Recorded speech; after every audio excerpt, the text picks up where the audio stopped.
ਕਰਾਣੀ ਜਾਂ ਸ਼ਾਇਦ ਮੈਂ ਕਹਾਂ ਉਹਦੇ ਕੋਲ ਸੀ ਮੈਂ ਉਹਨੇ ਉਹਦਾ ਕਮਰਾ ਦਿਖਾ ਲਿਆ ਹੈ ਨਹੀਂ ਇਹ ਅੱਛੀ ਨੋਰਵੀਜਨ ਲੱਕੜੀ ਉਹਨੇ ਕਿਆ ਰਹਿਣਾ ਤਾਂ ਮੈਂ ਜਾ ਜਿੱਥੇ ਵੀ ਦਿਲ ਮਰਜੀ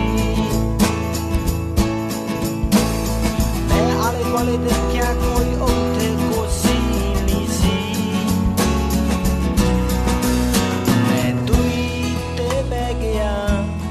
ਸਮਾਂ ਸੋਚ ਕੇ ਉਹਦੀ ਸ਼ਰਾਬ ਪੀ ਕੇ ਅਸੀਂ 2 ਵਜੇ ਤੱਕ ਗੱਲਾਂ ਕੀਤੀਆਂ ਫੇ ਉਹਨੇ ਕਿਹਾ ਸੌਣ ਦਾ ਸਮਾਂ ਹੋ ਗਿਆ Ramón Lobo, buenos días. Muy buenos días, ¿qué tal? Muy bien. Estaba pensando, ¿tú qué recuerdas de Julio Anguita? Además de programa. A mí hubo 3 Julio Anguitas, 2 me gustaron mucho y uno un poco menos. Me gustó mucho el alcalde de Córdoba, fue increíble que un comunista ganara en una ciudad conservadora como Córdoba. Después es verdad que colocó a Izquierda Unida en sus altos. Lo que menos me gustó fue la pinza con Aznar, claro. Y después la última parte de Anguita fantástica, sobre todo desde el 15M. Yo creo que son los líderes que mejor han entendido los cambios que hay en este país. Es el fin de una época, ¿no? Y es verdad que es alguien que luchaba por democratizar el acceso a la política y él era un ejemplo de eso. Al fin y al cabo era un experto en historia más que otra cosa. Sí, después un tipo con unos principios claros y que no estaban en venta, que también es una rareza en el mundo político en el que estamos. Sí, pero aquella reunión con Aznar... Sí, a mí esa es la parte que menos me gustó, ¿no? Pero bueno, también había una estrategia contra el PSOE. Felipe González seguramente tampoco tuvo la mejor mano izquierda para manejarse con Izquierda Unida. Un poco se repitió lo que ahora pasaba antes con Podemos y PSOE. Hay una cierta disputa por un mismo espacio en algunos casos, ¿no? Es verdad. Bueno, oye, ¿qué tal estás en lo demás? ¿Sales mucho? ¿Sales poco?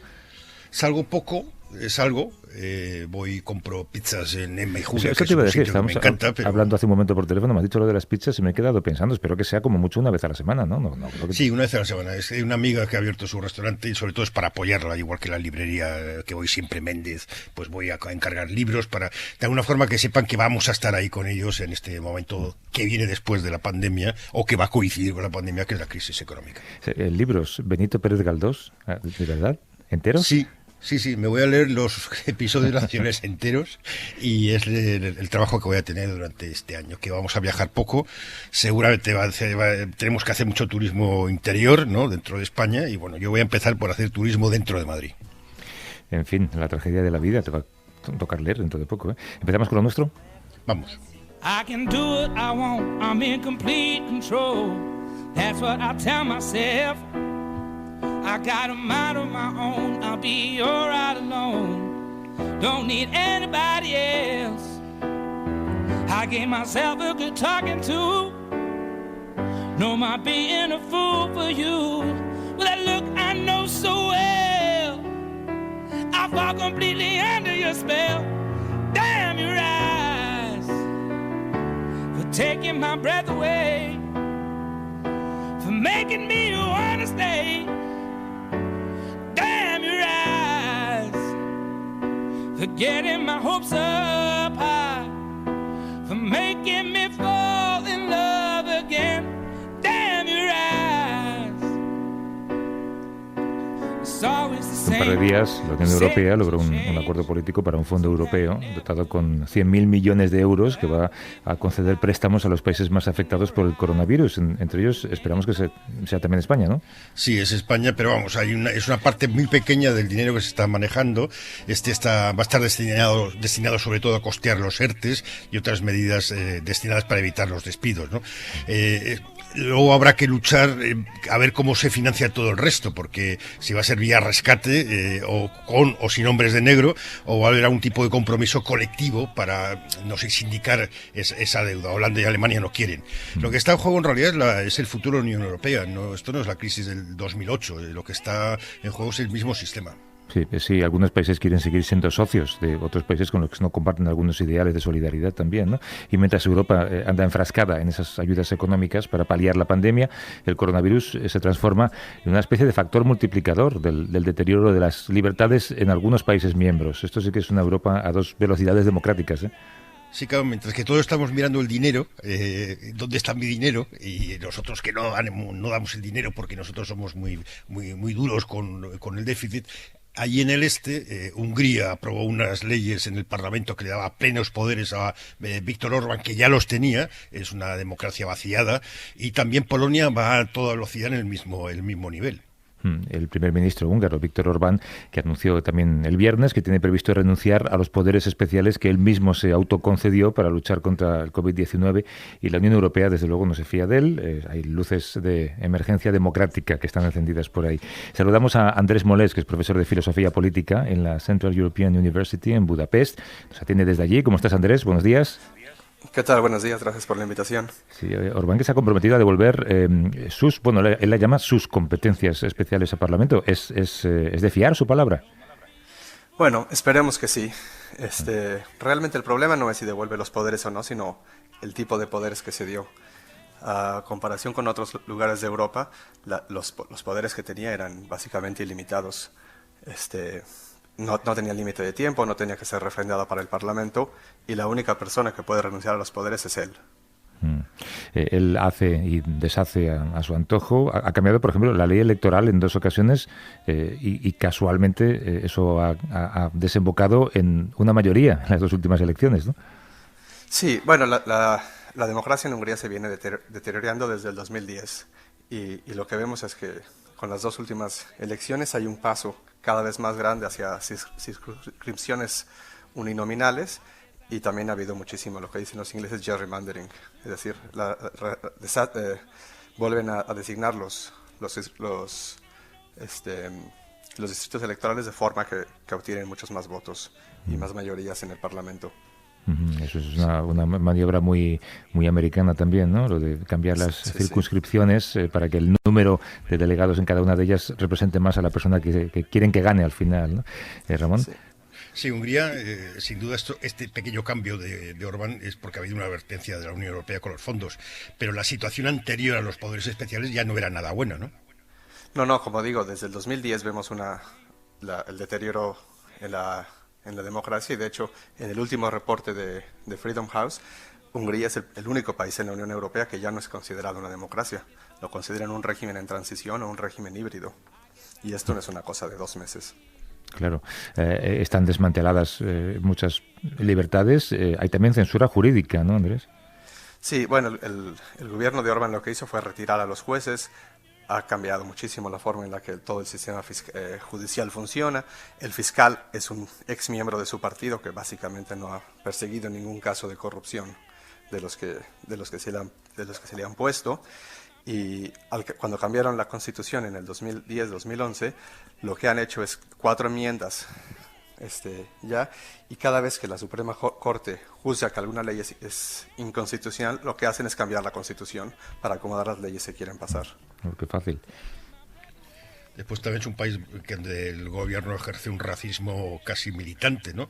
Contra los gitanos, contra los extranjeros, el 2015 lo vimos con los inmigrantes.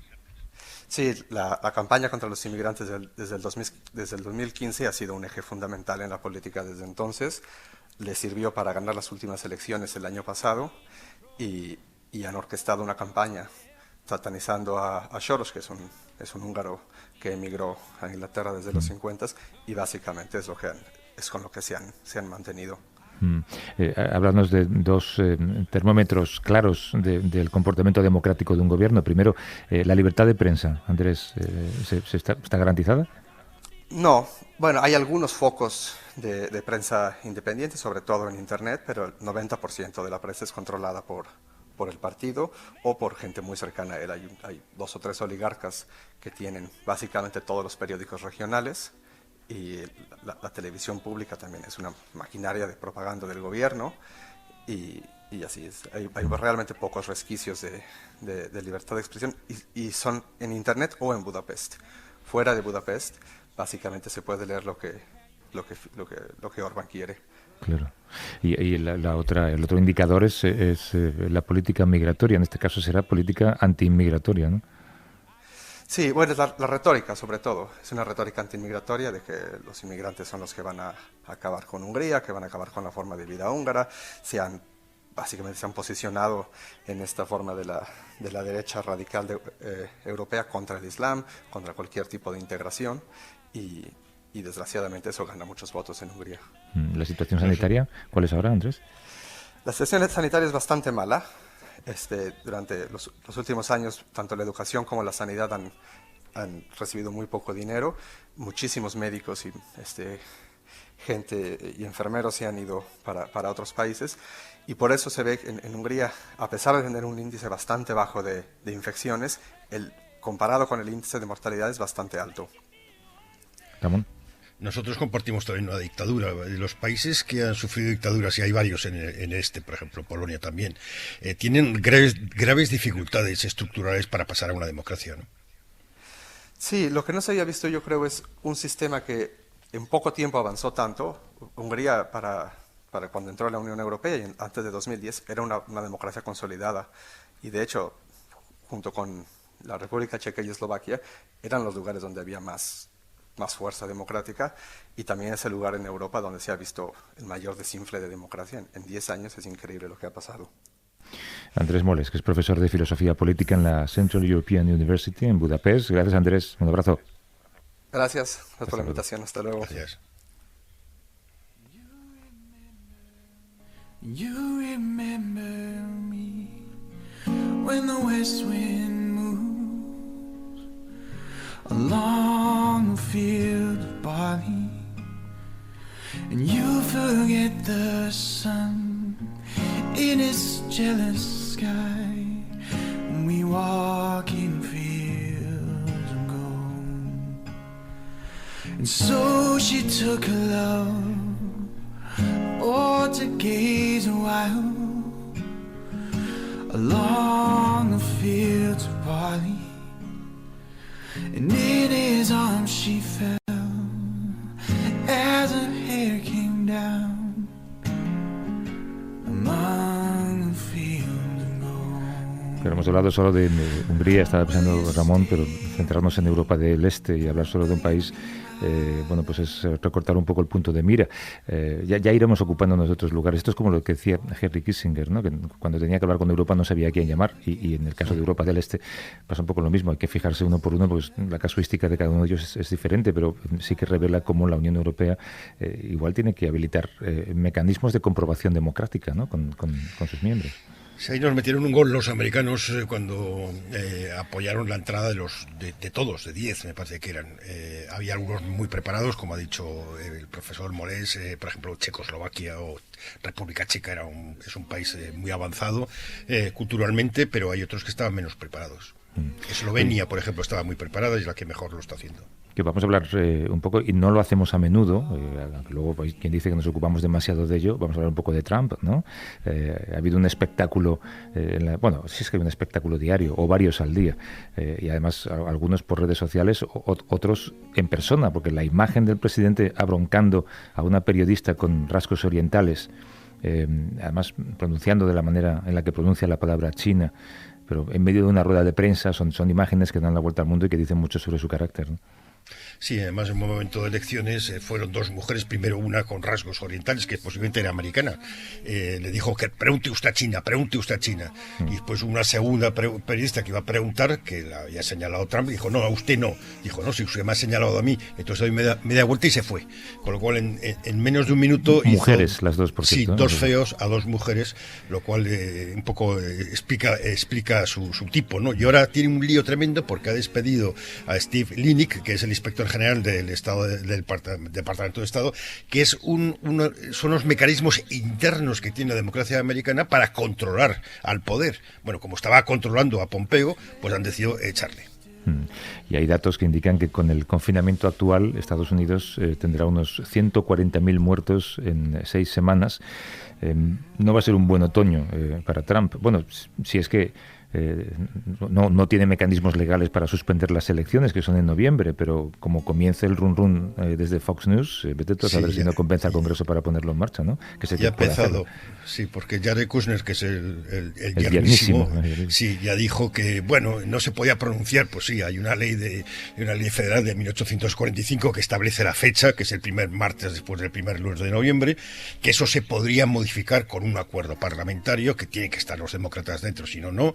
Y después lo que sí que dice la Constitución es que el 20 de enero a las 12 de la mañana ahí tiene que haber alguien que asuma el poder, porque tanto Trump como Pence dejarán de ser presidente y vicepresidente. Alguien que asuma el poder después de haber ganado unas elecciones. No vale prorrogarte 4 años por si acaso las pierdes. No, allí se especulaba esta semana varias cosas, desde Nancy Pelosi, pero tampoco está muy claro cuál sería su estatus, porque también sería un Congreso suspendido, si el Senado podría elegir a alguien. Bueno, es un lío tremendo en el que yo personalmente estoy convencido de que este hombre no va a aceptar la derrota de las elecciones si pierde de forma fácil.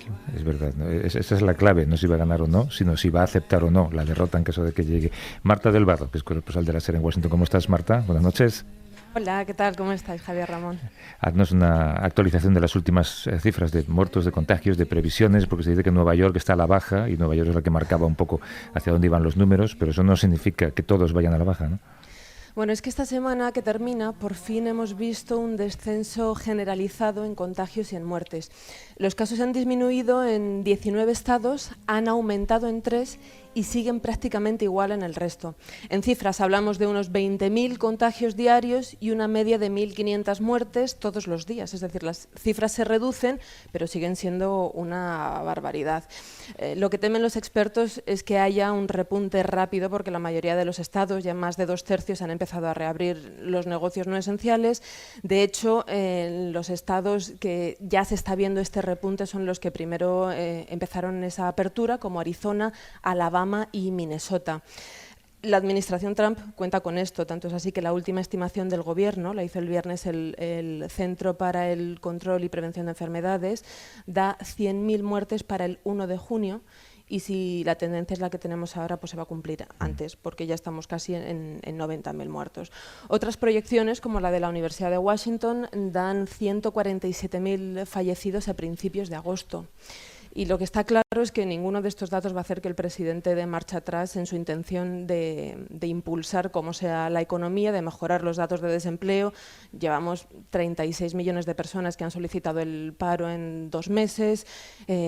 Bueno, tenemos las elecciones en menos de 6 y es vital para Trump, que promete una recuperación económica ya para el último trimestre de este año. Son muchos millones de parados y gente seguramente que está en el salario mínimo que fija cada estado. Conociéndole como lo conocemos, mucho está tardando Trump en despedir y posteriormente o anteriormente insultar al doctor Anthony Fauci, ¿no, Marta? Bueno, es que los roces con Fauci vienen casi desde el principio de la emergencia. Fauci es el único de los asesores del presidente que se ha atrevido a contradecirle en público, ¿no? Desde que Trump dijo que en abril el virus se iría con el calor, desaparecería, hasta el uso de la hidroxicloroquina. En la misma rueda de prensa en la que Trump anunció que había comprado 93 millones de dosis de este medicamento, Fauci dijo que no estaba comprobado que fuera eficaz contra el coronavirus. La ha llevado en la contraria con las manifestaciones en contra de las medidas de confinamiento, ahora con la reapertura, ¿no? Que Trump urge a los estados a que reactiven ya la economía, y Fauci insiste, lo dijo esta semana en el Senado, en que si no se siguen las recomendaciones de una reapertura por fases similares a las de España, pues este país enfrenta unas consecuencias muy serias, utilizó esa expresión. Y Trump, pues que tiene un ego inmenso, no soporta que le lleven la contraria ni en privado ni en público. De hecho, hace ya 2 semanas amagó con destituir a Fauci y a todo el Task Force, el equipo de médicos que le asesora, por otro especializado en la reapertura y en la reactivación de la economía. Pero estos científicos, Fauci, Deborah Birx, están tan bien considerados por la opinión pública que el propio Trump reculó y lo dijo tal cual, que no era consciente de lo popular que era el Task Force, así que por eso, por su popularidad, no lo desmantelaba. No los echó de la isla. Así es. Sí, él tiene serios problemas y además los republicanos empiezan a hacer cálculos donde las encuestas indican que la Cámara de Representantes, que la Cámara Baja, que dominan hoy los demócratas, va a seguir siendo demócrata, pero en el Senado, donde tiene una ventaja de 3, podría haber problemas también. O sea, puede ser o que renueve Trump con una victoria o que sea una catástrofe absoluta. Sí, de hecho, de momento las encuestas a nivel nacional dan 5 puntos de ventaja a Biden sobre Trump. Trump, que en realidad no ha frenado su campaña, porque las ruedas de prensa que ha estado dando han sido casi que mítines electorales. Esta semana ya ha viajado a Pensilvania, la pasada ya viajó a Arizona y al final termina haciendo mítines electorales, mientras que Biden está en el sótano de su casa desde marzo haciendo pues videoconferencias, ¿no? Y aún así Biden le lleva ventaja y también en los estados bisagra le saca incluso más, un 7%. Entonces esto tiene a Trump muy, muy nervioso y a los republicanos. Yo creo que todo esto se materializa, y antes hablabais de Kushner y esto de que dijo que podía ser que las elecciones se retrasaran. Esto se materializa en que Trump no para de meter elementos de desinformación, ¿no? Azuzados por algunos legisladores republicanos y ciertos medios de la derecha, empezando por Fox News, de desinformación constante para desviar la atención con temas que creen que le perjudican. Y esto, bueno, lo lleva haciendo desde el inicio de la legislatura, pero solo durante la pandemia, que si la ha provocado China, que si congelo fondos a la OMS, que si los gobernadores no hacen su trabajo. Y ahora lo último es esto del Obamagate. Hoy mismo ha vuelto a tuitear sobre esto. Lleva una semana acusando a Obama de cometer el mayor crimen de la historia política del país. Los periodistas le preguntan a qué crimen se refiere y Trump ni siquiera es capaz de explicarlo. Solo repite Obamagate, Obamagate. Entonces, bueno, este tema de la desinformación... que ya no es que solo sea mentira o que no hay pruebas que avalen las cosas que dice, pero que es que tampoco lo necesita. El tema para él no es contar la verdad, sino que usa la desinformación para encender a sus bases, como cuando dijo que Obama no había nacido en Estados Unidos, ¿os acordáis? Que enseñara la partida de nacimiento, ¿no? Sembrar la duda es suficiente para agitar a sus votantes y eso es lo que Trump necesita precisamente por este nerviosismo que tiene ante la posibilidad de no ganar la reelección en noviembre. Obama, que ha reaparecido, por cierto, creo que ayer, en varios discursos de final de curso en algunas universidades, se ha dicho que cree que por primera vez en su vida tiene la sensación de que la gente que está al mando no sabe lo que está haciendo, ¿no? Es curioso esto que decías, Marta, de que Joe Biden, cuando mejor va en las encuestas, es cuando está encerrado en un sótano. Porque es un tipo con mucha tendencia a meter la pata. Creo que una de las entrevistas que ha dado ha dicho algo así como: yo no votaría por mí si creyera las acusaciones que hay contra mí, en función de esa mujer que la acusa de haber ido demasiado lejos, ¿no? Sí, efectivamente. La verdad es que Biden casi cada vez que empieza una entrevista, sí, mete algún desliz y efectivamente, aún así, aún sacándole entre 5 y 7 puntos de ventaja a Trump, tampoco va holgado, porque de hecho tiene menos ventaja de la que le sacaba Hillary Clinton. Así que Biden y su equipo también está nervioso. Hay parte de su equipo que está presionando para que empiece a reactivar la campaña de alguna manera. No, hombre, no, al revés. Lo que habría que presionar es para tirar la llave del sótano y que nadie la encuentre. Y convencer a Michelle Obama para que sea su número 2, ¿no? Porque yo creo que es lo que realmente puede salvar la candidatura de Biden. Marta del Vado, desde Washington. Un beso, Marta, gracias. Un beso, buenos días. Hasta luego. Ramón, vamos a parar un par de minutos, creo, y hay 2 personas esperando con las que tenemos mucho de lo que hablar por delante. Venga. Perfecto.